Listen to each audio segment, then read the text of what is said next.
Selamat datang.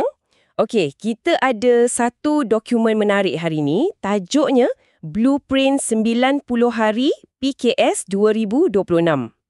Jadi, misi kita hari ini, kita nak bedah pelan tindakan 90 hari ni untuk PKS. Nak tengok sama ada ia betul-betul boleh jalan atau tak. Ada satu petikan pembuka dalam dokumen ni yang betul-betul tangkap perhatian saya. Dia kata, bajet bukan sekadar janji, ia peluang untuk yang bertindak. Dalam kan? Sangat dalam. Dan apa yang paling menarik bagi saya pasal pelan ni ialah strukturnya. Ia bukan macam senarai cadangan yang berterabur. Tak. Ia dibahagikan kepada 3 fasa yang sangat jelas. 3 bulan. Dari mod bertahan terus ke mod berkembang. Betul. Mari kita mula dengan fasa pertama. Hari 1 hingga 30. Kuatkan tapak. Fokus dia sangat asas tapi penting. Stabilkan aliran tunai. Cadangan dia pun terus terang macam aktifkan subsidi utility, elektrik, minyak budi 95. Lepas tu dapatkan dana mikro pantas dari agensi macam BSN Tekun. Ya. Dan untuk pinjaman yang lebih besar sikit, dia sebut pasal platform koperasi dan juga skim jaminan pembiayaan perniagaan atau SJPP. Ini semua kira macam bantuan pernafasan kewangan lah kan. Cuma pada masa yang sama, dokumen ni suruh buat audit kos dan mula latihan kesedaran AI untuk staf. Itu satu poin yang bagus. Realistik ke tu untuk PKS kecil nak buat semua tu serentak? Sebenarnya itu cabaran dia. Tapi kuncinya di sini bukan kesempurnaan. Ia lebih kepada prinsip. Sebelum kita fikir nak terbang, kita kena pastikan kapal tak bocor dulu. Mungkin audit cost tu cuma semak bil-bil lama, potong apa yang tak perlu. Latihan AI tu pula, mungkin staf cuma tonton video-video pendek kat YouTube. Tindakan kecil. Okey, faham. Jadi ia tentang membina tapak yang kukuh. Baik, kita masuk fasa kedua. Hari 31 hingga 60. Naikkan daya. Di sinilah ia jadi sangat menarik. Fokus pada otomasi dan digitalisasi. Betul. Fasa ni adalah jambatan. Dan saya suka cadangan dia.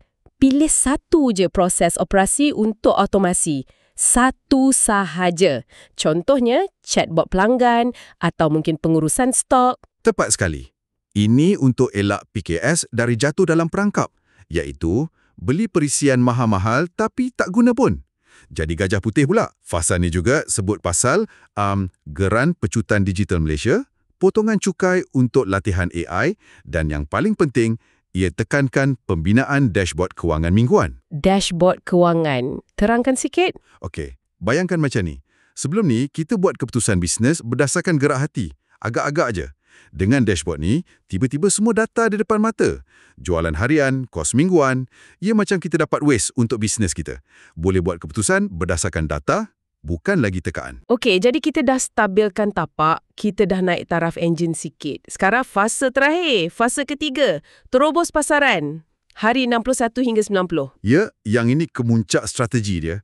Selepas stabil, selepas cekap, baru kita fikir nak berkembang. Dan pelan ni bagi 2 laluan utama, halal dan ekspor. Dia sebut dana halal 100 juta dari SME Bank. Ada juga jaminan SJPP bernilai 2 bilion untuk sektor halal. Untuk ekspor pula ada geran pasaran Matrade, pinjaman dari Exim Bank pun ada. Dokumen ni juga seru PKS untuk bergabung dalam kluster industri Bumiputra. Dan sokong kempen beli barangan buatan Malaysia. Jadi kalau kita rumuskan semua ni, blueprint ni sebenarnya tunjukkan 3 pintu utama untuk PKS dari bajet 2026 kan? Betul. Pintu pertama, subsidi dan pembiayaan. Itu untuk bertahan. Pintu kedua, AI dan automation. Yang tu untuk naik taraf. Dan pintu ketiga, halal dan ekspor.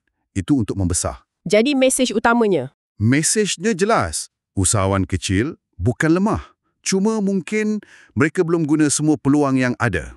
Pelan ni satu seruan untuk bertindak. Kena pantas. Macam penutup dalam dokumen tu lah. Siapa cepat bertindak, dialah juara. Tepat. Peluang tu kena rebut, bukan tunggu. Jadi, sebagai penutup, soalan untuk anda renungkan. Berdasarkan 3 fasa ni, bertahan, naik taraf dan membesar. Perniagaan anda di peringkat mana sekarang?